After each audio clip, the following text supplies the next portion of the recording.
Nakaisa to si Pebbles, ha? Nag-beauty sleep nga. Hayaan mo na. Ay, ako, alam nyo, nawiwirduhan ako dun kay Agnes, ha? I swear, hindi naman siya ganun dati, ah. Shh! Huwag kang maingay. Baka may makarinig sa atin. Eh, totoo naman, Bu, eh. Nung tanungin ko siya tungkol kay Rico, hindi man lang sumagot, umiwas na. Eh, kilala ko si Rico. Magpapaalam muna sa akin yung bago umalis. Wala ko, basta ako. Uwi na ako, mama. Pati si Pebbles. Diba, Pebbles? Uy! Wala si Pebbles? Wait, chika sa banyo.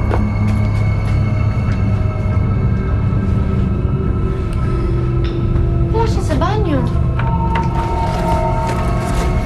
Yung bag niya rin dito, wala eh.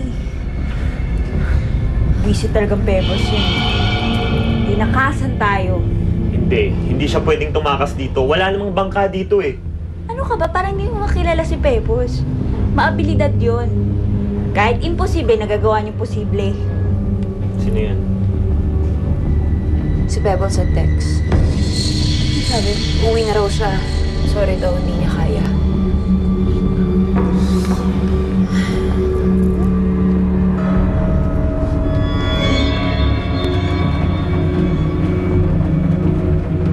Lola, naligpit ko na. Wala na ho si Pebbles. Nakaisa na tayo. Masunurin ka, Agnes. Iyan ang gusto ko sa'yo. Masama siya. Ayaw niyang magsimbang gabi. Kaya may masamang nangyari sa kanya. Simula pa lang sumuko na siya. Ako, siyang nagabing naghihintay. 5 taon na akong naghihintay tuwing simbang gabi. Hindi pa rin siya dumarating. Darating din siya, Lola. Babalik din sila sa piling natin. Hanggat may batang babae na namamatay, hindi tayo maglalaho.